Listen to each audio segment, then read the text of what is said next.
भारत के उत्तरी छोर पर, जहां पहाड़ों का रंग हर मौसम के साथ बदल जाता था, वहां एक रहस्यमयी पर्वत श्रृंखला थी, कालागिरी। आसपास के गांवों में ये मान्यता थी कि कालागिरी की चोटियों पर बादलों का नहीं, बल्कि मायावी शक्तियों का बसेरा है। सूरज ढलने के बाद उस पहाड़ की ओर देखना भी अपशकुन माना जाता था। लोग कहते थे कि जो भी रात के अंधेरे में कालागिरी के जंगलों में गया, वो या तो कभी लौटकर नहीं आया या फिर अपना मानसिक संतुलन खो बैठा। इन्हीं पहाड़ियों की तलहटी में बसे एक छोटे से गांव में रहता था भोला। वो पेशे से एक चरवाहा था।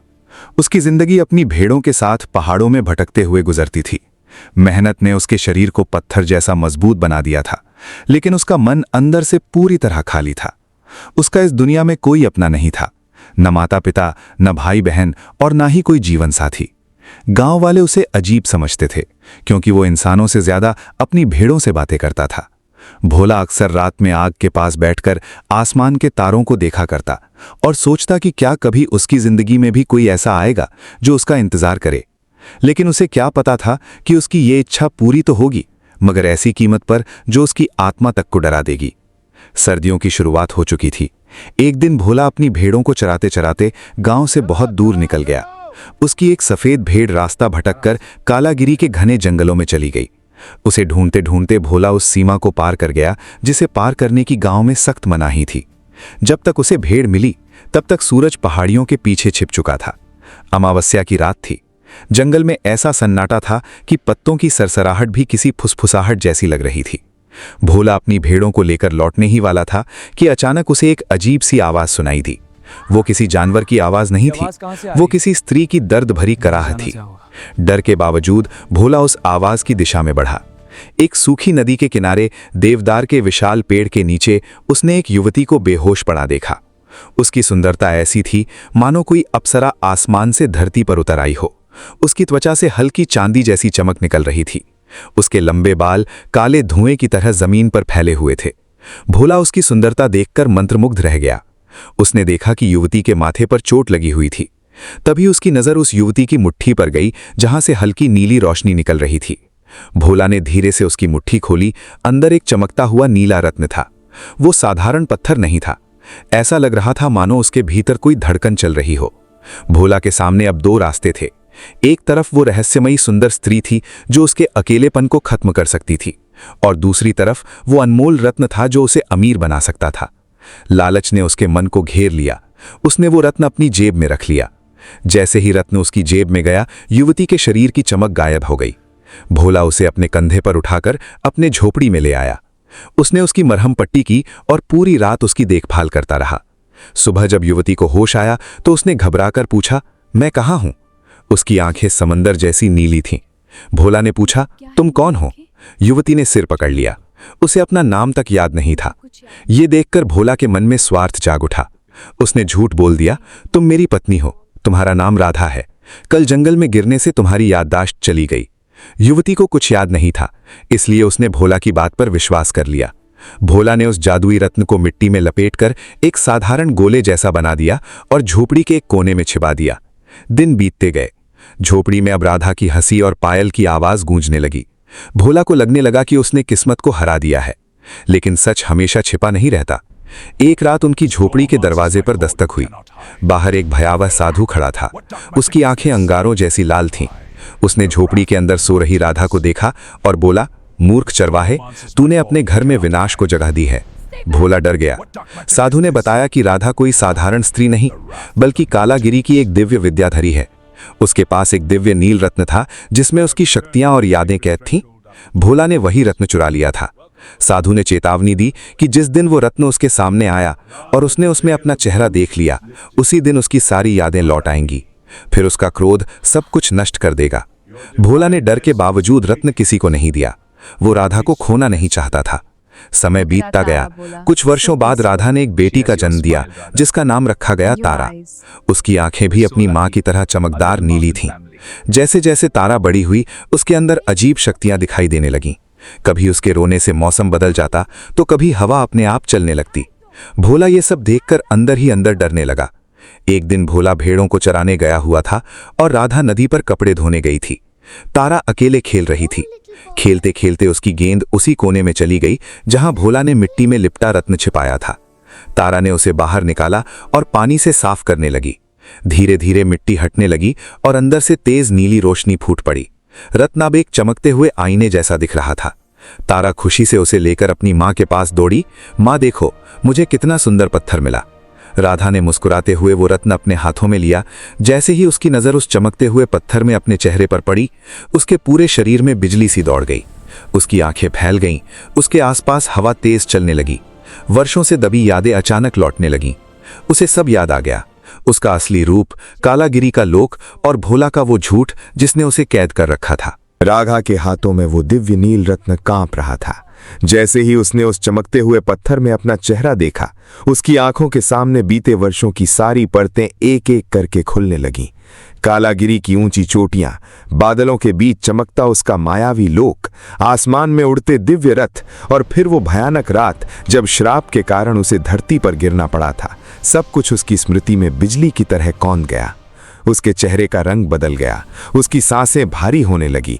नीले रत्न की चमक अब उसके शरीर में समाने लगी थी। अचानक उसके चारों ओर तेज हवा घूमने लगी। झोपड़ी के बाहर पेड़ झुकने लगे। आसमान पर काले बादल छा गए। दूर पहाड़ों में गड़गड़ाहट होने लगी। ऐसा लग रहा था मानो पूरा कालागिरी पर्वत उसकी जागी हुई शक्तियों का स्वागत कर रहा हो। तारा डरकर पीछे हट गई। उसने अपनी माँ को पहले कभी इस रूप में नहीं देखा था। राधा की आंखें अब पूरी तरह नीली रोशनी से चमक रही थीं। उसके बाल हवा में ऐसे उड़ रहे थे जैसे काला धुआं आसमान में फैल रहा हो। उसके पैरों के नीचे की मिट्टी कांप रही थी। उसी समय भोला भी अपनी भेड़ों को लेकर लौट रहा था। दूर से ही उसने अपनी झोपड़ी के ऊपर मंडराते काले बादल देख लिए। उसका दिल बैठ गया। उसके कदम तेजी से दौड़ने लगे। उसे समझ आ गया था कि वर्षों पहले जिस सच को उसने मिट्टी में दबाया था, वो आज बाहर आ चुका है। जब वो झोपड़ी के पास पहुंचा तो उसकी आंखों के सामने का दृश्य देखकर उसका खून सूख गया। राधा हवा में कुछ ऊपर उठी हुई थी। उसके चारों तरफ नीली रोशनी घूम रही थी। तारा रो रही थी और डर के मारे अपनी मां को पुकार रही थी। भोला घुटनों के बल जमीन पर गिर पड़ा। उसकी आवाज कांप रही थी। राधा, मेरी बात सुनो। मैंने जो किया वो गलत था, लेकिन मैं तुमसे प्यार करता था। मैं अकेला था। मैं तुम्हें खोना नहीं चाहता था। राधा ने उसकी तरफ देखा। उसकी आंखों में गुस्सा, दर्द और टूटे हुए विश्वास की आग जल रही थी। प्यार? उसकी आवाज आसमान में गूंज उठी। क्या प्यार किसी को उसकी पहचान से दूर कर देता है? क्या प्यार किसी की यादें छीन लेता है? तुमने मुझे कैद किया भोला। तुमने मेरे सच को मिट्टी में दफना दिया। भोला फूट फूट कर रोने लगा। उसे पहली बार एहसास हुआ कि उसने अपने अकेलेपन और स्वार्थ में कितना बड़ा पाप कर दिया था। उसने राधा को इंसान नहीं बल्कि अपनी जरूरत समझ लिया था। तभी अचानक तेज बिजली चमकी। कालागिरी की सबसे ऊंची चोटी से एक नीली रोशनी आसमान को चीरती हुई नीचे उतरी। पूरा जंगल उस दिव्य प्रकाश से भर गया। हवा में घंटियों जैसी आवाज गूंजने लगी। राधा समझ गई कि उसका लोक उसे वापस बुला रहा है। श्राप का समय समाप्त हो चुका था। लेकिन तभी उसकी नजर तारा पर पड़ी। छोटी सी बच्ची रोते रोते अपनी माँ की ओर हाथ बढ़ा रही थी। माँ, मुझे छोड़कर मत जाओ। उस मासूम आवाज ने राधा के अंदर उठे तूफान को रोक दिया। उसकी आंखों में आंसू भर आए। वर्षों से धरती पर बिताई जिंदगी में पहली बार उसने सच्चा अपनापन महसूस किया था, अपनी बेटी के रूप में। वो धीरे धीरे नीचे उतरी और तारा को अपनी बाहों में भर लिया। उसके स्पर्श से तारा के आसपास हल्की नीली चमक फैल गई। मेरी बच्ची, राधा की आवाज टूट गई। तुम मेरे श्राप की नहीं, मेरे प्रेम की निशानी हो। भोला ये दृश्य देखकर और भी टूट गया। उसने कांपते हुए कहा, अगर सजा देनी है तो मुझे दो, लेकिन तारा को मत छोड़ो। वो तुम्हारे बिना जी नहीं पाएगी। राधा कुछ पल तक चुप रही। हवा धीरे धीरे शांत होने लगी। उसके चेहरे पर अब क्रोध की जगह गहरा दुख था। भोला, उसने धीमी आवाज में कहा, तुमने मेरे साथ छल किया। तुमने मुझे मेरी दुनिया से दूर रखा। उसका दंड तुम्हें जिंदगी भर मिलेगा। लेकिन एक सच ये भी है कि इन वर्षों में तुमने मुझे कभी दुख नहीं दिया। तुमने मेरी देखभाल की, मुझे सम्मान दिया और तारा को एक पिता का प्यार दिया। इसलिए मैं तुम्हें श्राप नहीं दूंगी। भोला ने सिर उठाकर उसकी तरफ देखा। उसकी आंखों में उम्मीद और डर दोनों थे। राधा ने अपने हाथ की उंगलियां तारा के माथे पर रखीं। अचानक एक चमकदार नीली रोशनी तारा के शरीर में समा गई। मेरी बेटी हमेशा सुरक्षित रहेगी।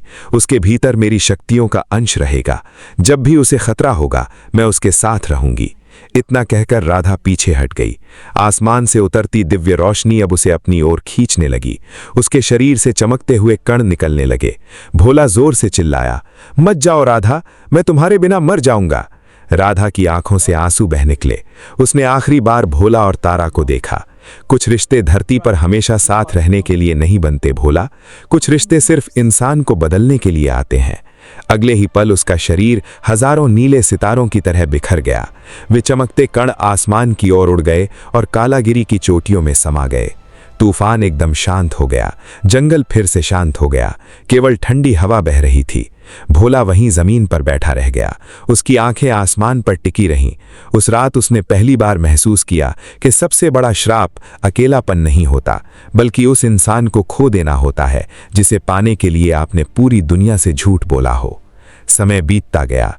भोला ने कभी दूसरी शादी नहीं की। उसने अपनी पूरी जिंदगी तारा की परवरिश में लगा दी।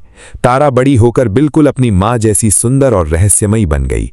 गांव वाले कहते थे कि जब भी तारा हंसती, कालागिरी की चोटियों पर नीली रोशनी चमक उठती, और अमावस्या की रातों में जब ठंडी हवा गांव से गुजरती, भोला अक्सर अपनी झोपड़ी के बाहर बैठकर आसमान को देखता रहता।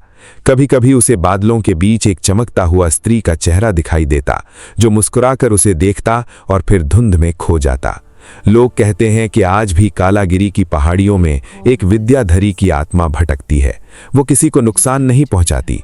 वो बस हर अमावस्या की रात अपनी बेटी को देखने धरती पर आती है और उस चरवाहे को याद दिलाती है जिसने प्यार और स्वार्थ के बीच की सीमा पार कर दी थी।